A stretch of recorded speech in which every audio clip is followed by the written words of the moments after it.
Well, here we are, standing outside the Utah Capitol on one of the last days of the 2020 legislative session. I'm here with Jason Groth, the Smart Justice Coordinator for the ACLU of Utah, and we're going to talk about some of the smart justice bills you've been working on this session. Let's start off with Bill number 1, HB 288, has to do with prosecutors and transparency. Tell us what the bill's about and where it is as this session winds down. As a quick snapshot of what the bill actually does, it requires all prosecutor agencies in the state to report different things, including their policy and how cases go through their offices and what those outcomes are.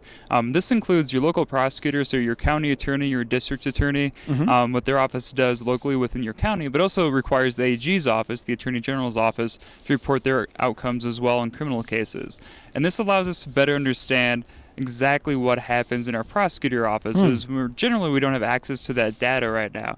And this is especially important for people of color that are in our criminal justice system, because we know racial disparities exist in our system. That's just a fact, and we can see that in our prison populations. But we don't see those drivers of those numbers in Utah, because we don't know really what's driving that from prosecutor standpoint, or even law enforcement standpoint, or from judicial decisions. And so this will give us that complete picture to do that analysis and hopefully address those issues. So it collects data from prosecutor offices, from cities to district attorneys, all the way up to the AG office. That's the Attorney General. And it will give us this information to find out where any of the challenges are so that we can make better policies going forward. Sounds like a great idea, but also probably a tough idea to push through the legislature. Where is it now? So it actually just passed the Senate today, so that's the second chamber it had to pass before it goes on to the governor to be signed into law. So this bill has passed the Utah Legislature and just needs Governor Herbert's signature.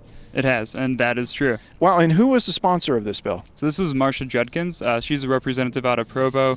Her background is that she works with the numbers all the time. She's a professor at UVU, Utah Valley University, in the math department. And so this bill really speaks to her area of expertise and understanding that if we know what we're dealing with as far as the stats and the data, we can have a better chance of correctly addressing issues as we see them pop up down the road.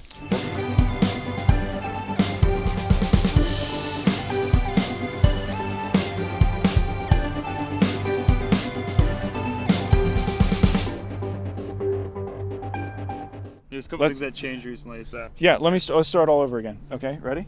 Let's see, so. Yeah, there we go. Yep. Okay. How did I get that? Well, here we are outside the Capitol on one of the last days of the Utah Okay, all right. This blooper reel is going to be funny. It's funny. With Marina, single take, we get it down, all right? Yeah, she's a grown-up. All right, here we go.